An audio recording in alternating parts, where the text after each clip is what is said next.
Thuli Madonsela is a mother, she is an aunt, she is a daughter, and the ex-public protector. She's a dreamer. She's a John Lennon. She's like a hippie. You know, at the day that she stopped being public protector, she's like, yes, I can tear this gown down. And she went back onto her jeans and she put on her shoes. Like, because my mom was a ground force. Remember, she worked with trade unions or whatever. Yeah, she was a ground force. She's always obviously taken a stance that she needs to be there for, you know, other people, especially those who are unable to do, you know, things for themselves. I must have started thinking about being a lawyer after June 16. I remember that June 16 took place when I was at school in Swaziland, but in August I came back home for holidays and there were still smoldering fires. Very close to Dlamini, where I grew up, there was a Chinatown which was totally burnt down during the June 16 riots. I think that I started thinking about studying law around that time. But I suspect that because of the nature of challenges that we had as children then, I mean, we're talking here the group of 76, you know, I mean, those were the times. She would have felt she needed to do something that would empower her to be in a position to assist other people. She takes human rights personally. If someone's rights are actually being breached, she goes out of her way to make sure that that person is held. She's committed to the rule of law and she is committed 199% to justice. She had so much conviction and love for the law that she opened herself to spaces that you wouldn't imagine. I mean, she ended up working with the likes of Beyers Naudé during the apartheid time, Joe Slovo, because she didn't allow her current circumstances in which the apartheid climate put her in to limit her. She was like, I love this thing called the law. It can do so much for me, my people, and she just went with it and ran. She ran fast and she's still running.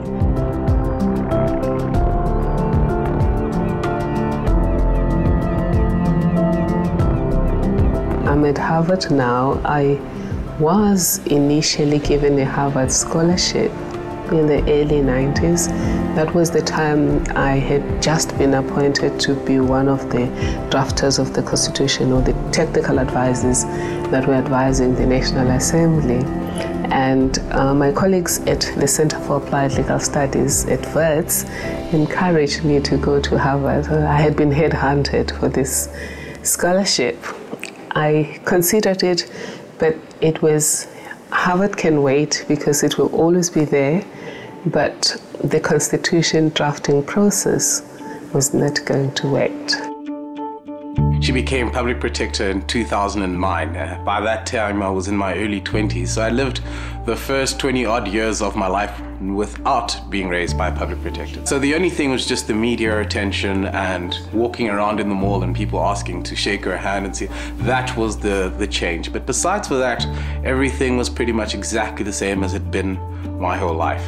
I will be forever grateful to South African Women in Dialogue for inviting me to accept their nomination for this post as public protector, and it was an amazing 7 years. I'm also grateful for the fantastic team of mainly young people, mostly lawyers, that made the journey worthwhile. And people talk about my achievements as a person, but really it was teamwork. Of course, the captain gets both the glory and the condemnation, and maybe that's why I got to be mentioned. When she was appointed as a public protector, as a friend, I just thought, wow, you know, when someone has a calling, this is her calling. This is just her character, her passion for helping people. You know, she was always involved, even in the Law Commission, she was involved in drafting the Constitution. So this was just a perfect fit. And I was the last to find out. And I was very upset with her. Like, I was out of the circle of trust. Like, I always say to her, so this was the circle of trust. This was Wednesday, because I was the last one to find out. But anyways, when I found out that she was public protector, I didn't know what it meant. I didn't know about Chapter 9 institutions. The public protector is meant to be the voice, is meant to be, if you like, the ombudsman of the people. They're meant to represent the interests of the citizens. They're meant to be the place where ordinary citizens can go and complain about public officials who are not representing their interests. They're meant to investigate and pronounce on whether and hold public officials accountable in relation to citizens' interests. That's what the fundamental role of the public protector is. I will particularly remember the stories that were not discussed in the media, the stories that I refer to as Gogodlamini stories. And it's those stories where we really gave people their lives back and their dignity back. It would be a small business person who hadn't been paid for years on end, who we provided a platform for him to look into the faces of these powerful people and tell them how they had wronged him. Thuli Madonsela went there and awoke the office of the public protector. I don't think any of us will ever know what it was like to be the public protector, and certainly someone who managed against all odds to deliver the kinds of mandates, if you like, on our leadership that she did. What I do know is that, what I imagine is that the pressure must have been tremendous. When she left, a nation was tearing, because she held, in the most powerful ways, in the most graphical ways, began to hold the elite, the political elite, accountable. Research units, 9 centers of excellence. In the last 7 years, she's participated in the office of the public protector in a manner that reintroduced the debate about accountability. She brought prestige to the office that she held. She impacted on the democracy in a fundamental way. Her practice, the way she engaged in the issues that she dealt with, in the way she engaged with the executive, the way she engaged with public officials, was done in a manner that people will write about and created innovations in the field of public accountability. And so that's why we honor her. Well, the citation was about people valuing contributions towards creating a society that is just, well-governed, fair, and where those who are entrusted with public power and public resources manage those with integrity and with selflessness. I confer the degree Doctor of Laws, honoris causa, on Thuli Madonsela.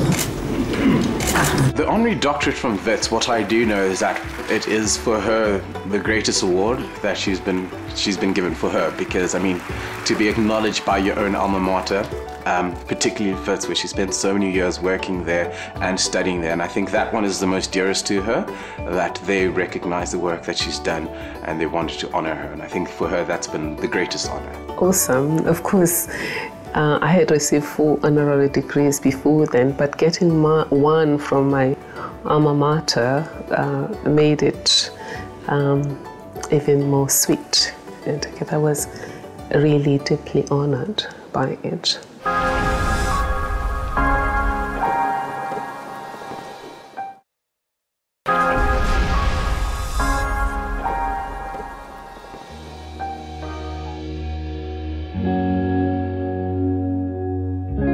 I grew up between Soweto and a little village in Swaziland called Mbugwane.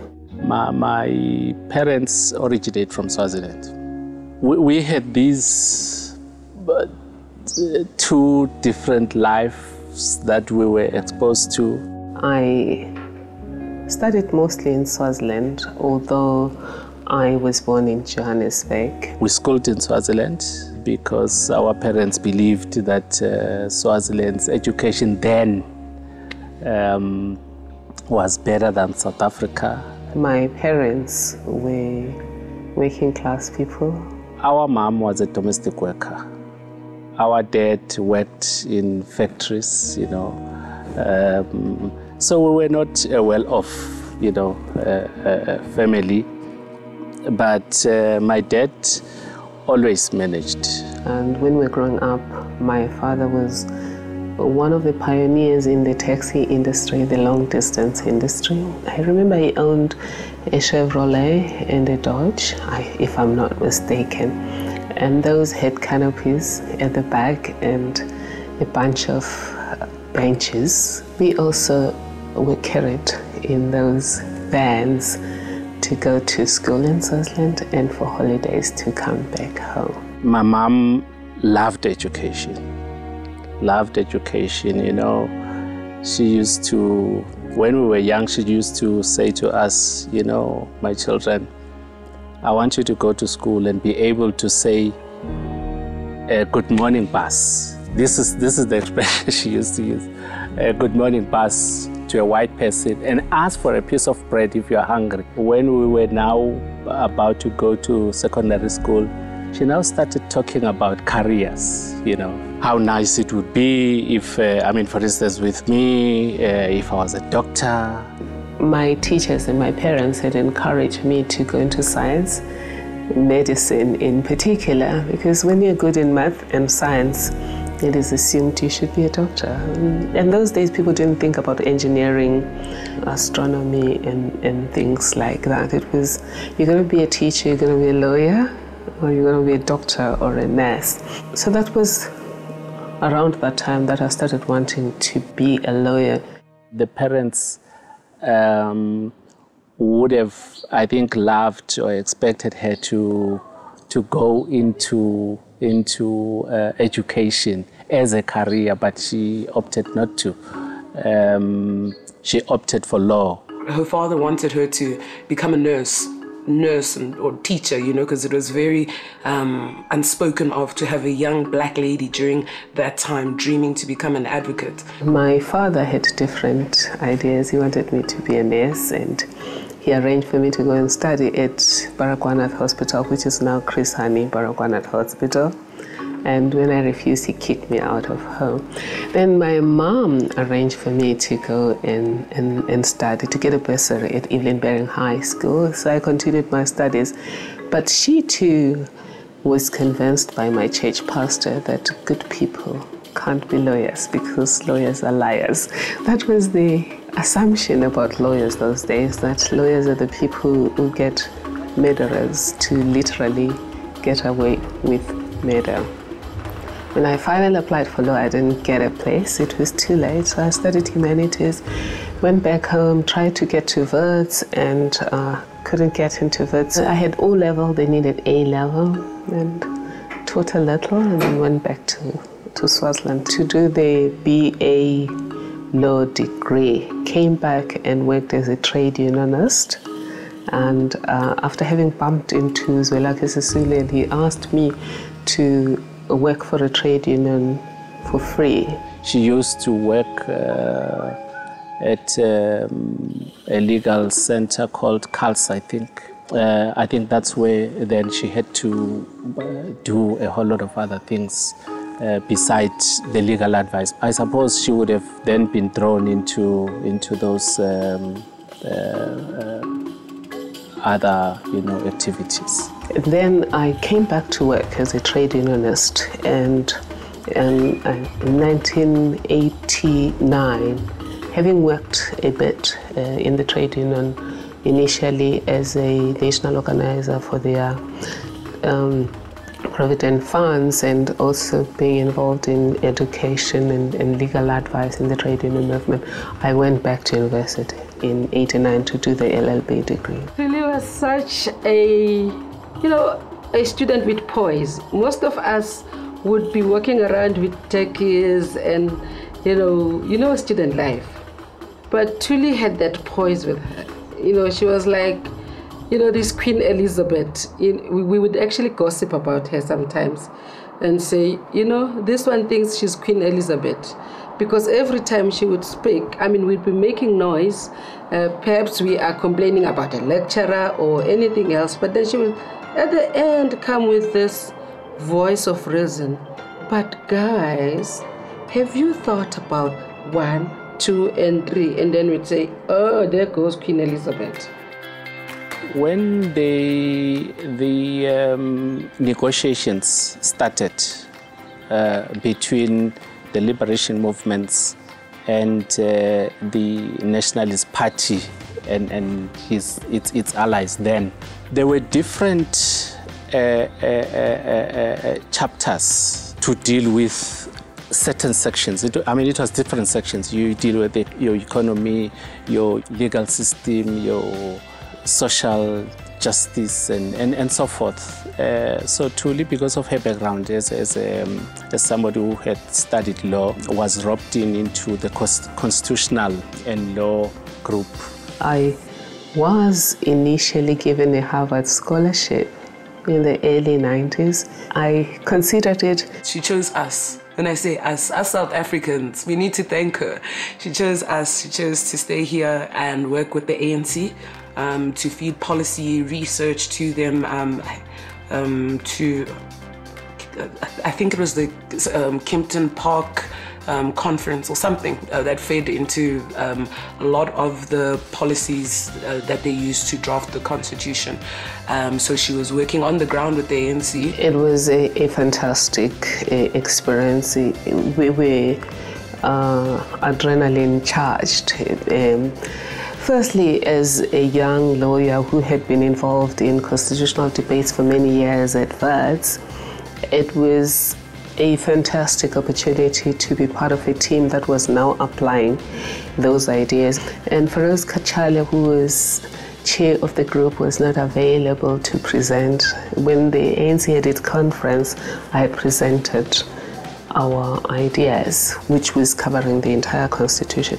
When I was now in the National Assembly, I was in one of the theme committees, and our focus was the Bill of Rights. And my theme committee with Professor Thandabantu Nhlapo was primarily around reconciling customary law, culture, and tradition with constitutional values, particularly values around equality and the equality of rights.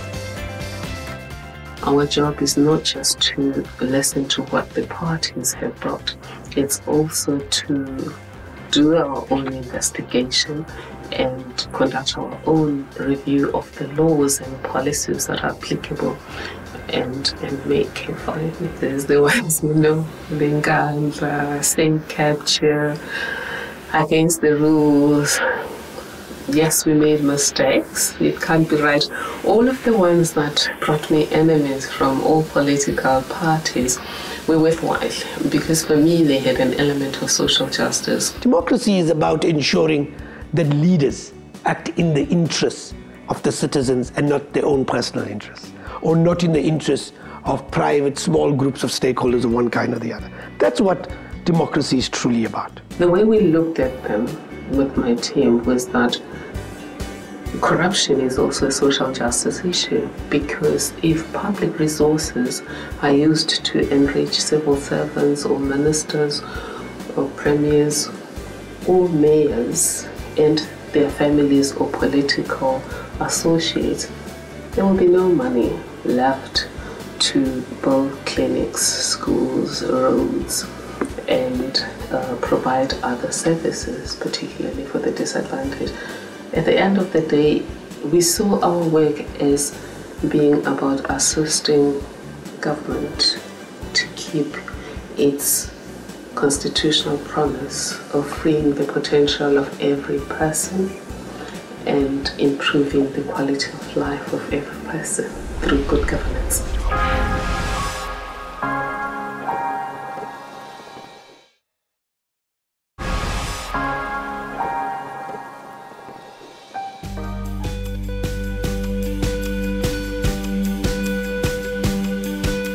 So to explain who Thuli Madonsela is outside of the work, I guess she's pretty much normal like every other person. She's a little quiet and reserved, very, very socially awkward. If she's walking in a mall and someone is trying to get her attention, like she has like no peripheral vision. She pretty much sees exactly what is in front of her, and anything that's happening around her, she has no idea. And so a stranger will come up to her and say, "Hello, how are you doing?" And she'll be like, thank you very much," because she's just caught up in her own space, which makes her a little socially awkward. She's one person that you can depend on, and I'm sure I speak for a lot of people when I say she is one dependable friend. Thuli Madonsela is a phenomenal woman. It was Mother's Day recently, and I actually sent her that poem. She's the one who introduced me to Maya Angelou. She used to love her. Still I Rise, phenomenal woman. This has been my first year without my mother in the country, and this year has allowed me to reflect on what a phenomenal woman is actually. And I read that poem over and over, and I was like, this is my mother. This is my mother. She's not public protector. That's not her identity. Yes, she did an amazing job as public protector, but what she is, what she encompasses, her grace, her beauty, her finesse, her love, her care, She's mama. She's an amazing woman, and she does what she can do to serve her community, her family, her friends, whichever spaces she's in. So she's just a phenomenal woman. To me, Advocate Madonsela, Thuli is someone committed in her personal, professional endeavors to justice, to what democracy really can be. She really does live and breathe the ideal of democracy in everything she does. What I treasure the most is seeing people happy, seeing people thrive, seeing everyone really live to their full potential. She treasures her children like any other parent. Family, particularly her children. I know that for certain. My family, in that treasuring happiness, comes first. She wants to reach out and make a difference in people's lives. That call to action started with her family, to make sure that each and every one of us get the opportunity to be educated, get the opportunity to dream and indulge in our dreams, and play a role in our spaces that we are in, whether it's in Swaziland and you're trying to overthrow a monarchy over there, Pamville. Whether you're in Soweto and you want to build a ballet school because you do ballet, Pamville. She's made sure that as a family, all of us have not felt deprived. I want to feel that my family is happy, and I feel that as a parent, my primary job in this world is to make sure that I do my best to ensure that my children are exposed to the best of opportunities, but more than anything else, that they are happy human beings who breed happiness for the rest of humanity. What are her fears? I don't know what that woman fears. I'm not aware of any. To tell you the truth, I couldn't say. Sometimes she behaves completely fearlessly, so it's very hard to identify what are her fears. Living in a lawless society, I think that would be top in her fear, you know. The darkest time in my personal life was when family members died one after each other. It was almost every year around August or September would lose someone.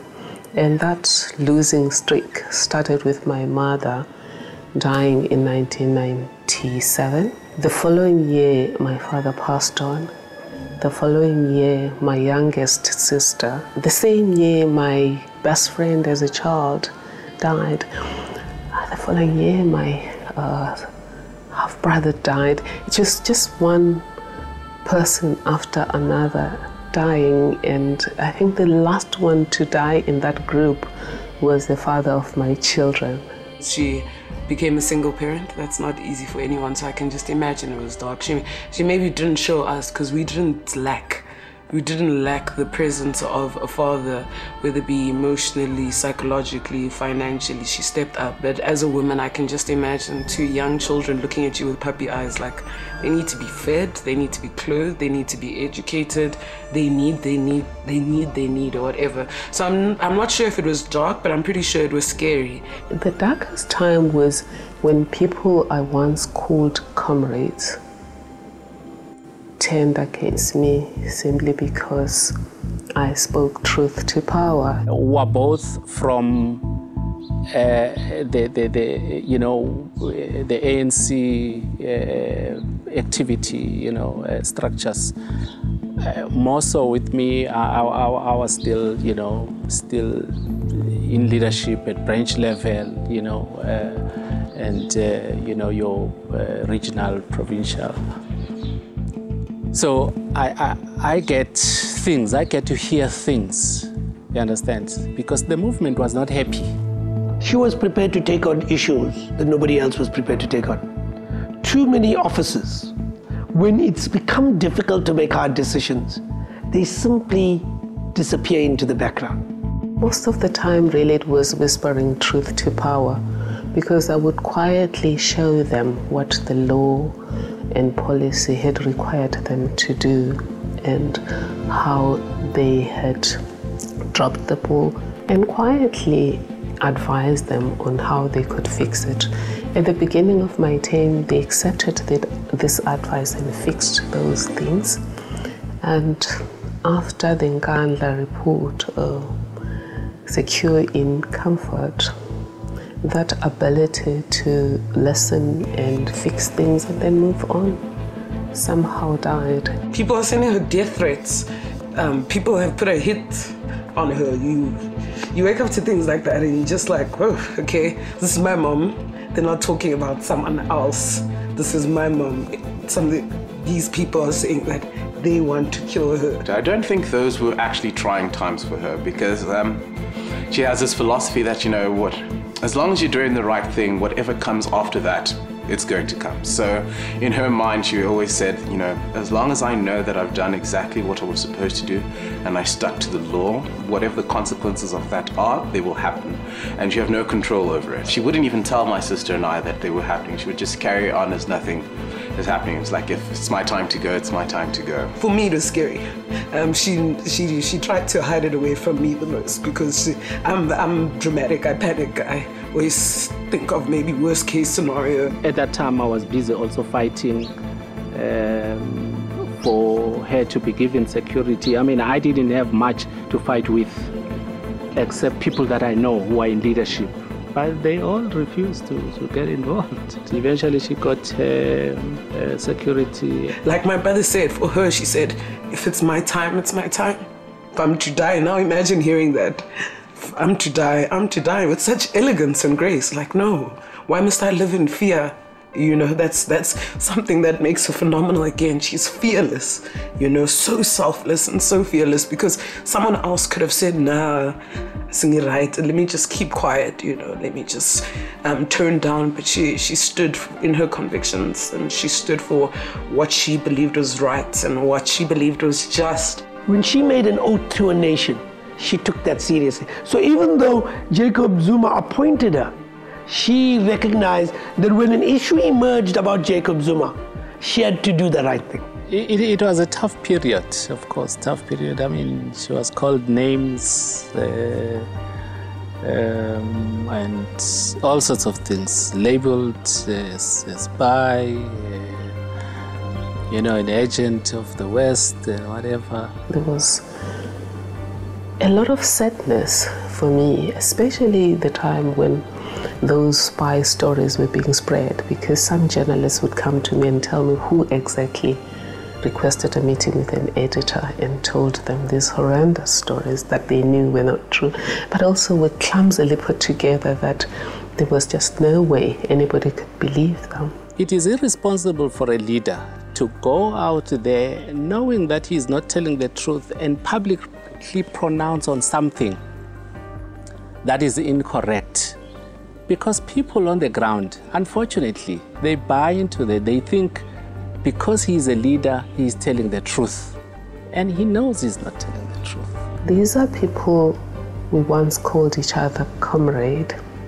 They are prepared to feed me to the dogs, really, because if you call somebody a spy, especially Spy Story 1 was sad, because that's the one that said I was a spy since I was a student in Swaziland. And although the version placed me in Swaziland in 1989, being recruited as a spy in 1989, the reader who doesn't know that I completed my degree in Swaziland in 1987 wouldn't see the discrepancy. If you heard that story, that he's a person who was feeding information to the CIA that got your father, your brother, your sister, or somebody you loved killed, you might want revenge. I was worried that some of those people with some loose screws in their heads could attack me. So I was saying, meet with her. I mean, she's your child. She comes from the trenches like all of us. Why don't you call her and say, you're out of order, comrade? Period. You know. Yeah. But yeah, I mean, eventually, well, she's still alive. She survived, you know, yeah, and we're happy about that.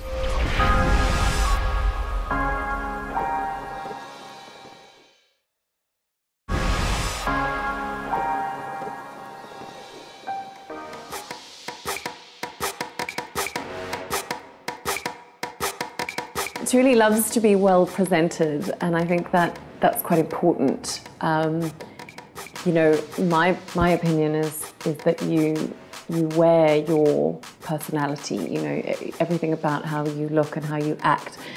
For me, you know, if you are going to be professional, you should also look professional. She loves fashion. She used to tell us stories about when she was young and growing up, she would make her own clothes. Even at varsity, she would make her own clothes. I remember even as a student, Thuli would marvel at things like fabric. You know, she would tell a quality fabric from a cheap fabric. I think that passion never died. Although she went into the legal field, the passion for creating and designing your own clothing and having a solid image of what you want for yourself instead of just buying what has been given to you. Like, you can dream something up and make it. And I think that's why she has such a passion for it. The whole idea of dreaming up a concept and then making it a reality. I know that Advocate Madonsela has a particular friendship and affinity for Gert-Johan Coetzee as a designer. Thuli is a red carpet queen. She looks good in fashion. She loves clothes and clothes loves her. When I met her the first time, it was a new relationship. I really wanted to do my part and wanted to be part of what she was doing in a certain way. And through fashion is my way of speaking, and that's kind of the symbol that I use to tell my story. The first dress we did for her was inspired by a sunrise. It was completely going from a deep orange into a pure white, and that really symbolized the purity and what she was doing for the country. She always looks on point, but she doesn't look like she's going to a fashion show all the time. She just looks like she's wearing a beautiful dress and she's confident and comfortable in it. I think for her it's more a hobby and a passion.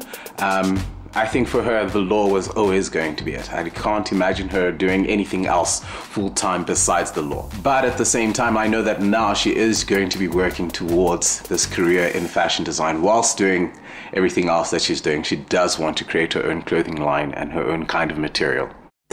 On leaving the Public Protector office, I established a foundation, Thuli Madonsela Foundation, that is dedicated to deepening, supporting and defending democracy. We hope the foundation will be about deepening and defending democracy in pursuit of sustainable peace.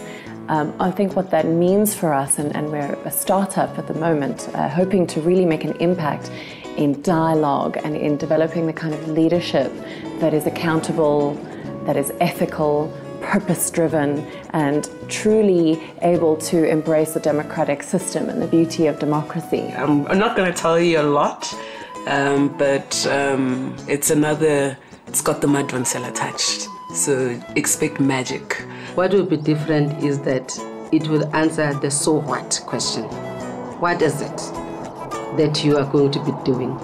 seeks to empower people about human rights and democracy, deepening democracy.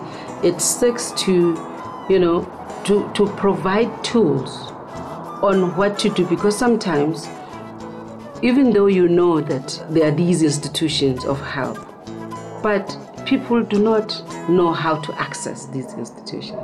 So seeing democracy in action means you actually take people step by step in understanding their problem, in actually making sure that you empower them, and you actually you take them by the hand, and you make sure that whatever is troubling them is sorted out. They would know where to go. So that organization really, it wants to make democracy practical. One of her first challenges was, before even launching, go back to your own community, start a program, run with it. Because when we're going to be working and we're saying we're participating in this democracy, where? It's not a hashtag. It's not a hashtag. You can't hashtag participation. It's active, it's intentional. Our approach is not really about encouraging people to only hold others accountable. It is a model that is creating the kind of democrats that build the country they want to live in by using available avenues for development to develop themselves and develop their townships and villages. So part of our work is to end unemployment, starting with unemployed graduates. And those people will also be built into the kind of leaders that will feed into school governing boards, municipalities, and later provinces and national government. A different breed of a leader who leads ethically, purposefully, impactfully, and in a manner that is committed to service. We call them epic leaders. Part of the work of the Thuli Madonsela Foundation, which will be known as the Tuma Foundation, will be dialogue activity and training around leadership, ethical leadership, purposeful leadership. As it is a democracy leadership support enterprise, the foundation will also be having democracy dialogues that include a once-in-a-year democracy festival that provides people with a platform to talk about democracy. What does democracy mean? What is each person's role in democracy? What should be the fruits of democracy? And how do we make sure that democracies are developed in such a way that they deliver fruits of democracy to everyone? And most democracies really are supposed to free the potential of everyone and improve the quality of life of every person.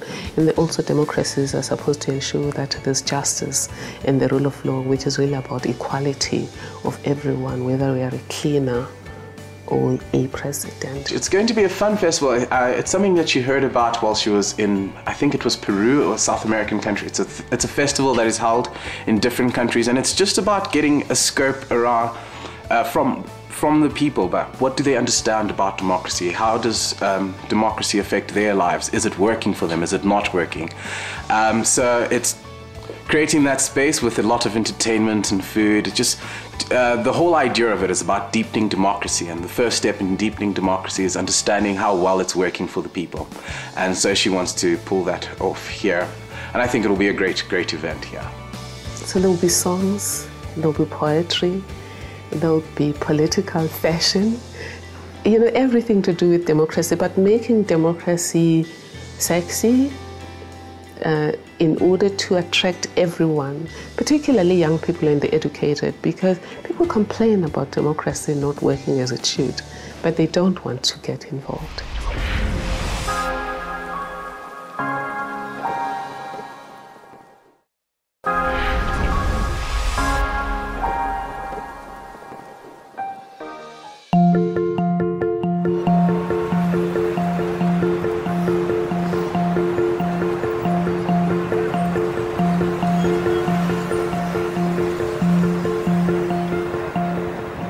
Today we are at Constitution Hill having a dialogue mostly with young people. It is the first of democracy dialogues that will be hosted by the Thuli Madonsela Foundation.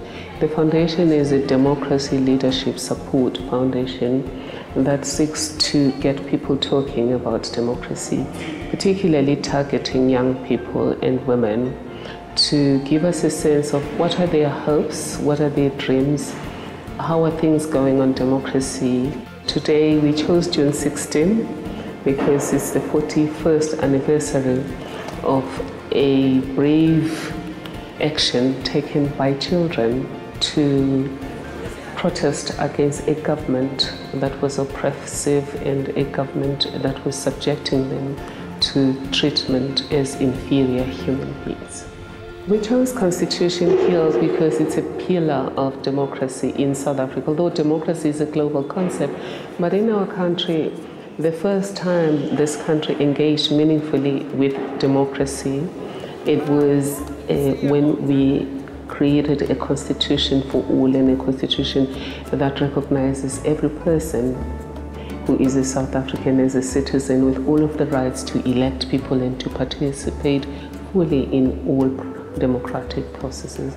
The team, which is only young people, chose specifically the women's prison because a lot of the young people that we incarcerated were women, and most of the times when we talk about June 16, we talk about Hector Peterson and we talk about the main leaders who were men, but there are people, women, who were involved in June 16, one of them being Balesa Musa, who was incarcerated in these cells as a 12-year-old for participating in June 16 activities. I had the rare, incredible privilege to interview a number of the people that were involved in June 16th, including Sophie Temo, who actually transported Hector Peterson in her photographer's car to the hospital as he had been dying after he'd been shot.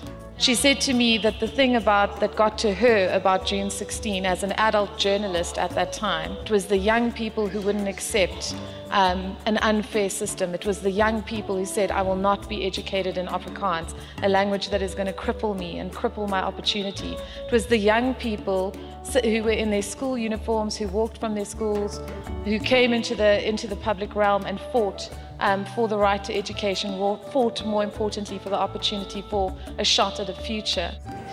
The previous generation fought for freedom, and instead we got democracy. So this led us to sit, after the event was over, we were sitting outside and we were having this discussion. It's like, well, is there a difference between the two? But then we realized we didn't quite agree. And this is what this is about. So we wanted to hear exactly what your views are. Do you think there's a difference between freedom and democracy? What does democracy mean? The government is accountable for their actions. For me, democracy is a space in which where the people determine the rules of the country and they create the space in which they feel safe in.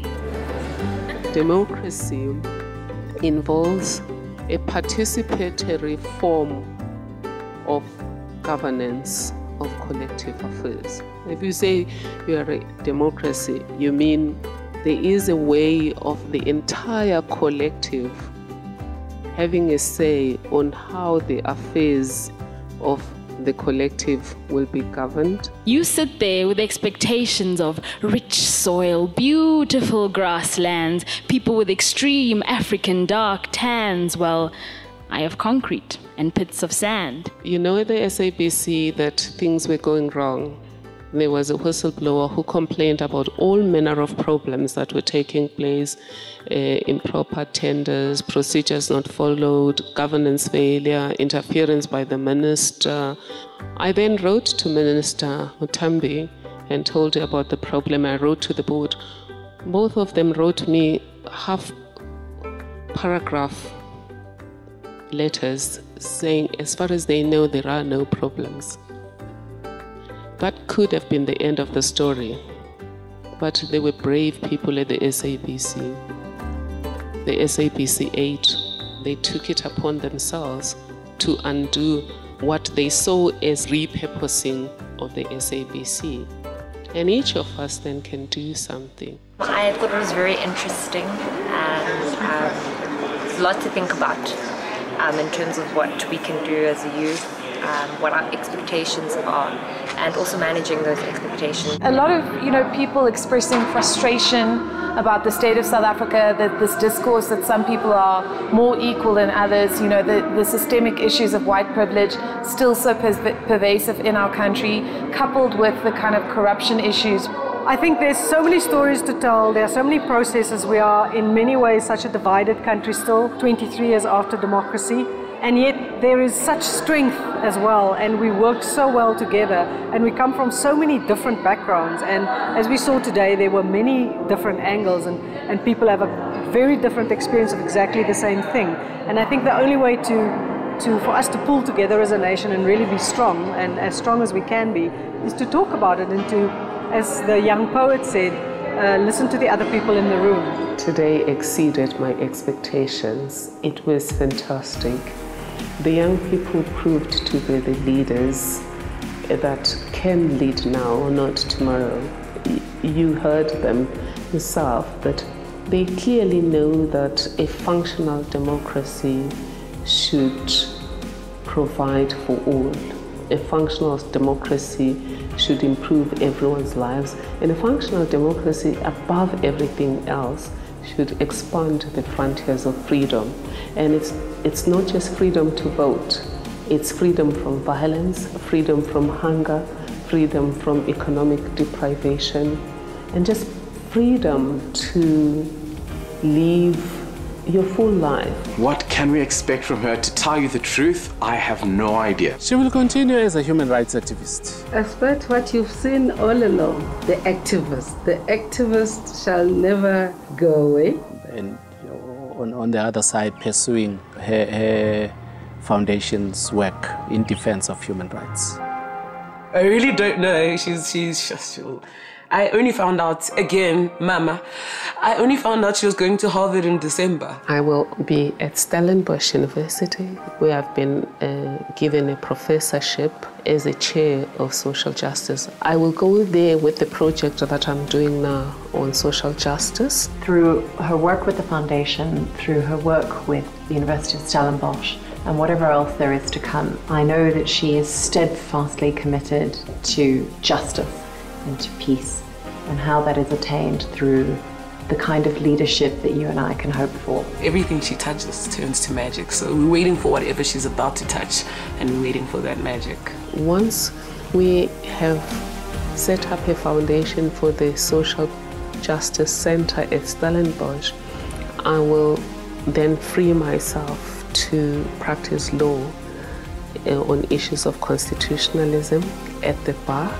I will also be teaching at the University of Stellenbosch, and I figured out that I want to teach around social context awareness and equality.